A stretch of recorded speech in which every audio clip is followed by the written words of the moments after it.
Antologi Pembacaan Firman Tuhan yang Maha Kuasa.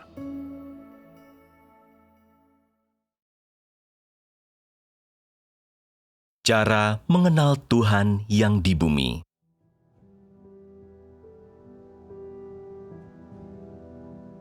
Engkau semua senang menerima upah di hadapan Tuhan dan menjadi objek kemurahan di matanya.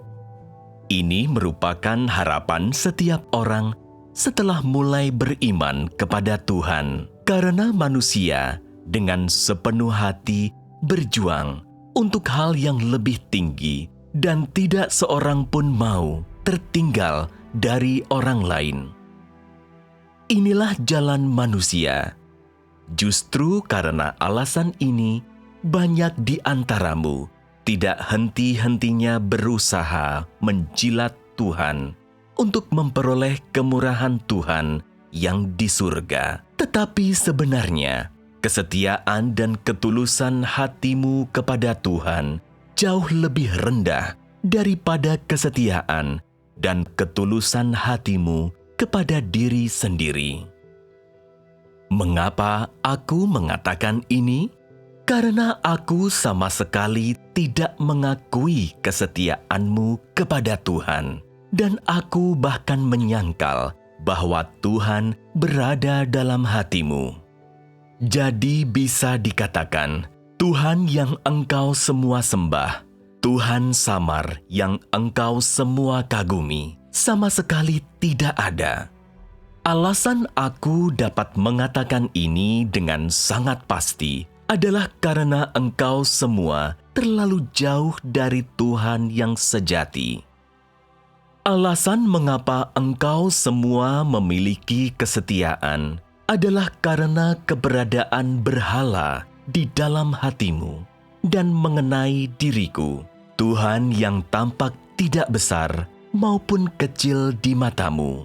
Yang engkau semua lakukan hanyalah mengakui aku dengan kata-kata. Ketika aku berbicara tentang jauhnya jarakmu dari Tuhan, aku mengacu pada seberapa jauh engkau dari Tuhan yang sejati. Sementara Tuhan yang samar tampaknya dekat. Ketika aku mengatakan tidak besar, ini mengacu pada bagaimana Tuhan yang engkau semua percayai pada saat ini tampaknya hanya merupakan pribadi tanpa kemampuan yang hebat, pribadi yang tidak terlalu mulia.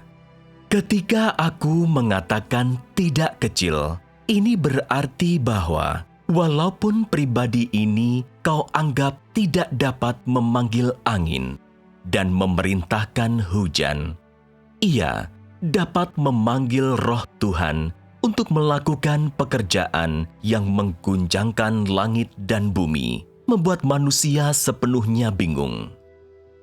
Dari luar, engkau semuanya tampak sangat taat kepada Kristus yang di bumi ini.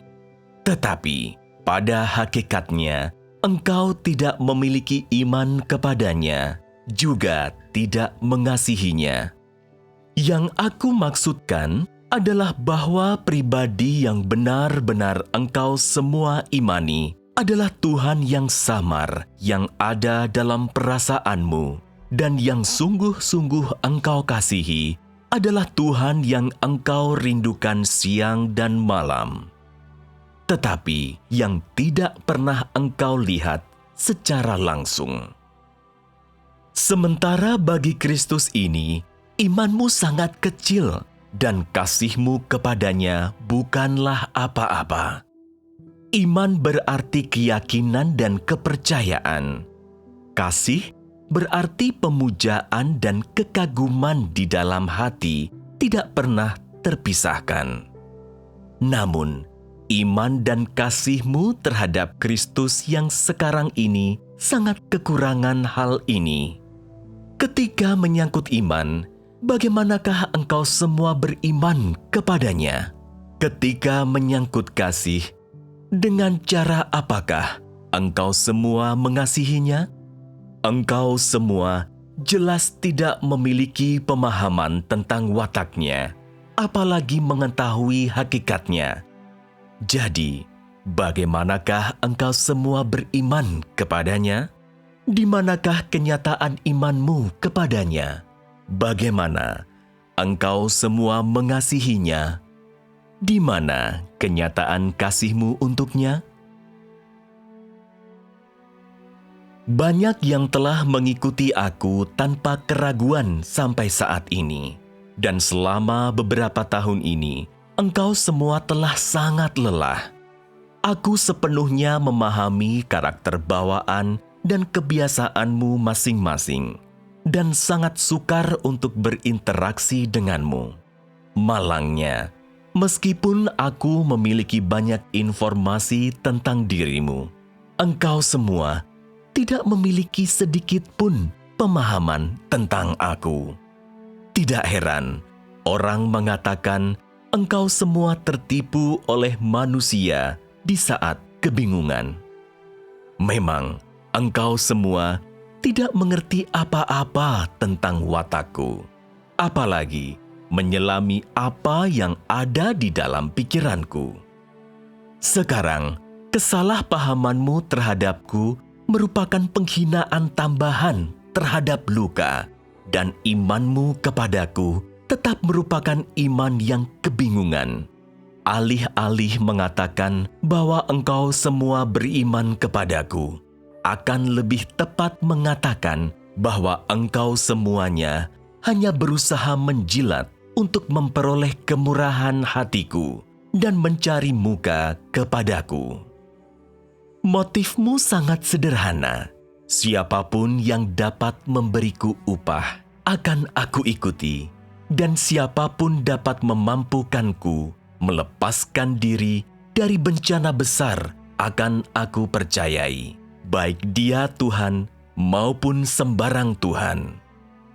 Tidak satu pun dari hal ini yang kupedulikan. Ada banyak manusia seperti itu di antaramu, dan ini keadaan yang sangat serius.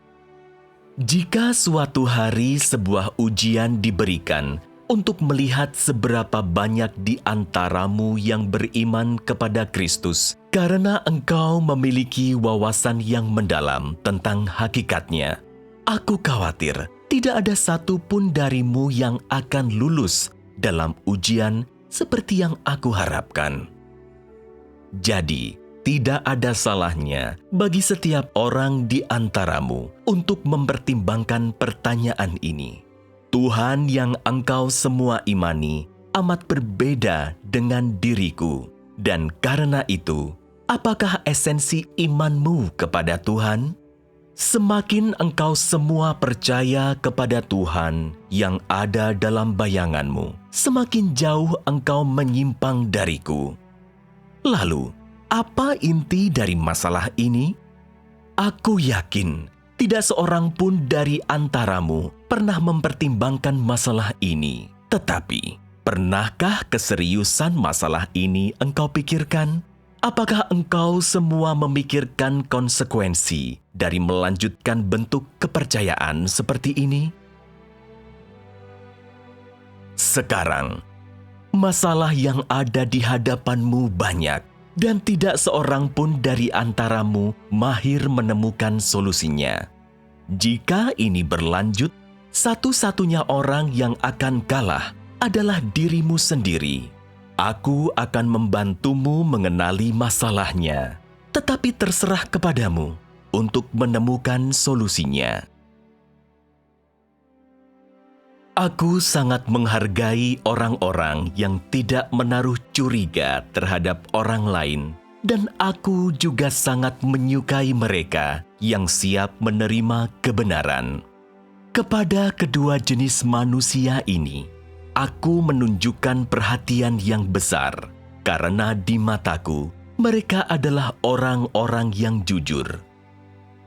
Jika engkau seorang yang sangat curang, maka engkau akan memiliki hati yang tidak mudah percaya dan pikiran yang penuh curiga mengenai semua hal dan semua orang. Karena alasan ini, imanmu terhadapku dibangun di atas fondasi kecurigaan. Sikap beriman seperti ini tidak akan pernah aku akui. Karena tidak memiliki iman yang tulus, engkau akan semakin jauh dari kasih sejati. Jika engkau dapat meragukan Tuhan dan berspekulasi tentang dirinya sesuka hatimu, tidak diragukan lagi. Engkau adalah orang yang paling curang di antara manusia. Engkau berspekulasi, apakah Tuhan dapat menjadi seperti manusia, penuh dosa yang tak dapat diampuni, berpikiran sempit, tidak menjunjung kesetaraan dan akal sehat, kurang memiliki rasa keadilan, menyetujui taktik yang kejam, curang dan licik, serta merasa senang dengan kejahatan dan kegelapan, dan seterusnya. Bukankah alasan manusia memiliki pemikiran seperti itu karena manusia sama sekali tidak memiliki pengenalan akan Tuhan? Cara beriman ini sungguh berdosa. Terlebih lagi, bahkan ada beberapa yang percaya bahwa orang-orang yang menyenangkan aku tidak lain adalah para penyanjung dan penjilat, dan mereka yang kekurangan keterampilan ini tidak akan diterima dan akan kehilangan tempat mereka di rumah Tuhan. Apakah hanya ini pengenalan yang telah engkau semua kumpulkan selama bertahun-tahun? Apakah ini yang telah engkau semua peroleh? Pengenalanmu tentang aku tidak berhenti pada kesalahpahaman ini. Yang lebih buruk lagi adalah penghujatanmu terhadap roh Tuhan dan penistaan terhadap surga. Inilah sebabnya aku mengatakan bahwa cara beriman seperti itu hanya akan menyebabkan engkau semua menyimpang lebih jauh dariku dan semakin menentang aku. Melalui pekerjaan selama bertahun-tahun, engkau semua telah melihat banyak kebenaran. Tetapi, apakah engkau tahu apa yang telah didengar telingaku? Berapa banyak di antaramu yang bersedia menerima kebenaran? Engkau semua percaya bahwa engkau bersedia membayar harga untuk kebenaran. Tetapi, berapa banyak yang sudah benar-benar menderita karena kebenaran? Semua yang ada di dalam hatimu adalah kedurhakaan, dan karena itu, engkau semua percaya bahwa setiap orang, siapapun dia, adalah penipu dan pembohong. Engkau bahkan percaya bahwa Tuhan yang berinkarnasi akan sama seperti manusia biasa, tanpa hati yang baik atau kasih yang murah hati. Terlebih lagi, engkau semua percaya bahwa karakter mulia dan sifat yang penuh belas kasihan dan kemurahan hanya ada dalam Tuhan yang di surga. Engkau semua percaya bahwa orang kudus semacam itu tidak ada, dan hanya kegelapan dan kejahatan yang menguasai bumi. Sementara Tuhan adalah sosok yang baik dan indah, yang keberadaannya dirindukan manusia, sosok legendaris yang dibuat oleh manusia. Dalam pikiranmu, Tuhan yang di surga sangat jujur, benar dan besar, layak disembah dan dikagumi. Tetapi Tuhan yang di bumi ini hanyalah pengganti dan alatnya Tuhan yang di surga. Engkau percaya Tuhan ini tidak dapat disetarakan dengan Tuhan yang di surga, apalagi dibandingkan dengannya. Terkait kebesaran dan kehormatan Tuhan, itu milik kemuliaan Tuhan yang di surga. Tetapi, jika menyangkut sifat dan kerusakan manusia, itu adalah ciri-ciri yang berkaitan dengan peran Tuhan yang di bumi. Tuhan yang di surga selamanya mulia, sementara Tuhan yang di bumi selamanya remeh, lemah, dan tidak kompeten. Tuhan yang di surga tidak dikuasai emosi, hanya memiliki kebenaran, sedangkan Tuhan yang di bumi hanya memiliki motif yang egois dan tidak menjunjung kesetaraan atau akal sehat. Tuhan yang di surga tidak sedikit pun bercacat cela dan selalu setia, sementara Tuhan yang di bumi selalu memiliki sisi yang tidak jujur. Tuhan yang di surga sangat mengasihi manusia, sementara Tuhan yang di bumi tidak memadai dalam menunjukkan kepeduliannya kepada manusia, bahkan mengabaikannya sepenuhnya. Pengenalan yang keliru ini telah lama tersimpan dalam hatimu dan mungkin juga akan terus berlanjut di masa depan. Engkau semua menilai semua perbuatan Kristus dari sudut pandang orang yang tidak benar dan mengevaluasi semua pekerjaannya serta identitas dan hakikatnya dari sudut pandang orang jahat.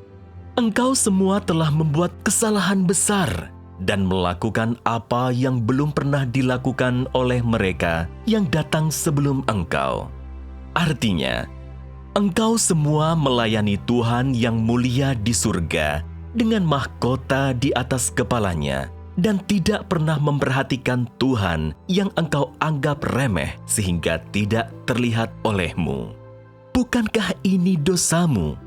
Bukankah ini contoh klasik tentang pelanggaranmu terhadap watak Tuhan? Engkau menyembah Tuhan yang di surga. Engkau memuja gambar-gambar mulia dan menghormati mereka yang dipandang fasih berbicara. Engkau dengan senang hati diperintah oleh Tuhan yang mengisi tanganmu dengan kekayaan dan sangat mendambakan Tuhan yang dapat memenuhi setiap keinginanmu.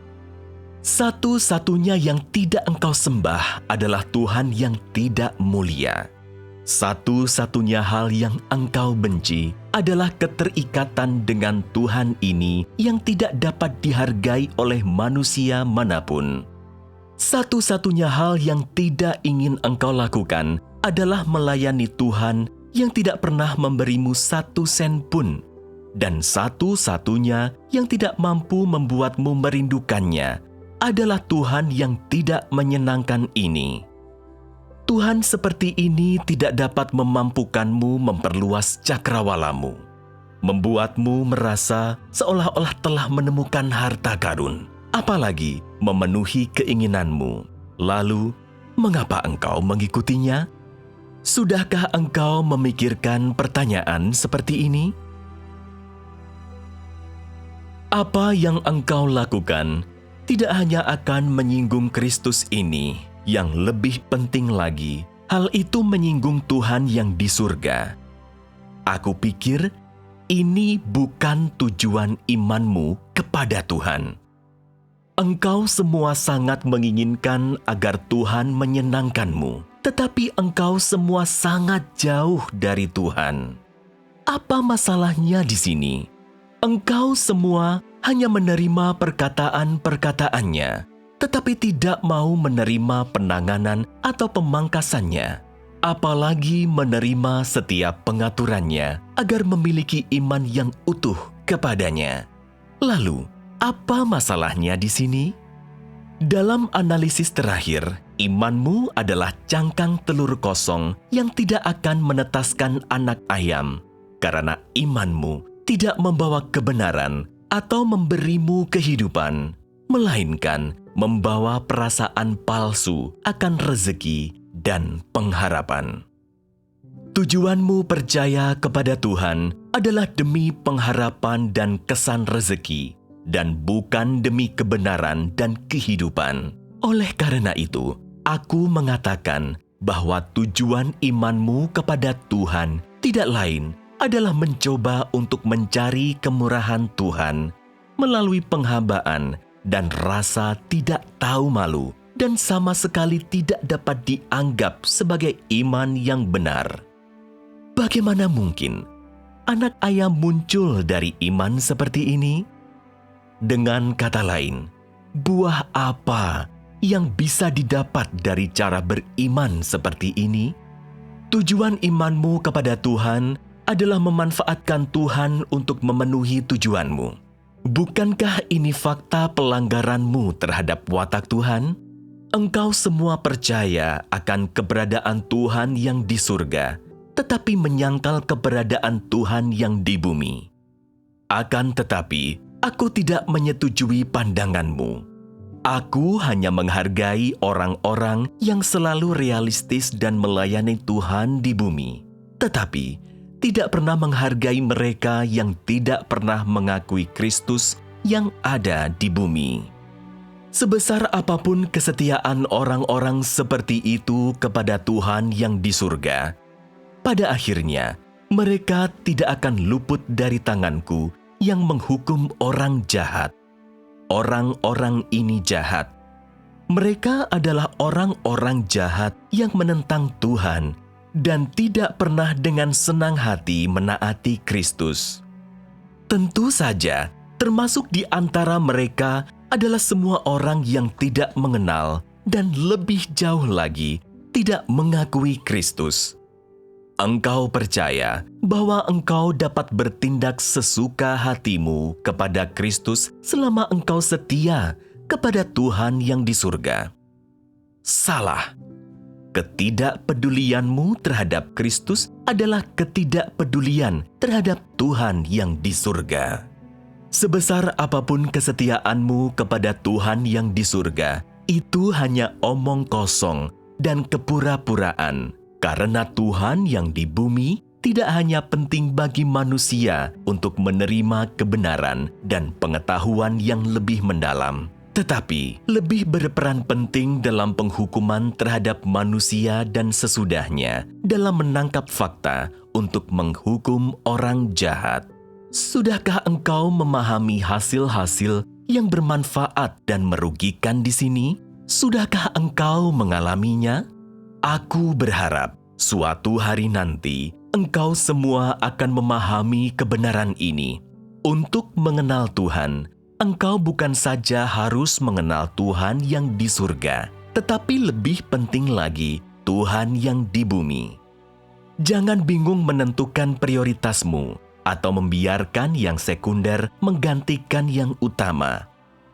Hanya dengan cara ini, engkau dapat benar-benar membangun hubungan baik dengan Tuhan, menjadi lebih dekat kepada Tuhan, dan membawa hatimu lebih dekat kepadanya. Jika engkau telah beriman selama bertahun-tahun dan telah lama bergaul denganku, tetapi tetap jauh dari aku katakan bahwa engkau pasti sering menyinggung watak Tuhan dan sangat sulit menentukan kesudahanmu. Jika bertahun-tahun bergaul dengan aku, tidak hanya gagal mengubahmu menjadi orang yang memiliki kemanusiaan dan kebenaran, malah membuat kejahatanmu berakar ke dalam sifatmu. Dan engkau tidak hanya memiliki 2 kali lipat khayalan kemegahan dibandingkan sebelumnya, tetapi kesalahpahamanmu tentang aku juga berlipat ganda, sehingga engkau menganggapku sebagai kaki tanganmu. Maka aku mengatakan bahwa penderitaanmu tidak hanya di permukaan kulit, tetapi telah menembus tulang belulangmu. Yang perlu engkau lakukan hanyalah menunggu dibuatnya pengaturan untuk pemakamanmu. Engkau tidak perlu memohon kepadaku untuk menjadi Tuhanmu, karena engkau telah melakukan dosa yang layak mendapatkan kematian, dosa yang tak terampuni. Walaupun aku dapat berbelas kasihan kepadamu, Tuhan yang di surga akan bersikeras untuk mengambil nyawamu, karena pelanggaranmu terhadap watak Tuhan bukanlah masalah sepele, tetapi sudah sangat serius. Apabila waktunya tiba, jangan salahkan aku karena tidak memberitahukannya kepadamu terlebih dahulu. Semuanya kembali ke hal ini. Jika engkau bergaul dengan Kristus, Tuhan yang di bumi sebagai manusia biasa, yaitu ketika engkau percaya bahwa Tuhan ini hanyalah manusia, pada saat itulah engkau akan binasa. Inilah satu-satunya peringatanku bagi engkau semua.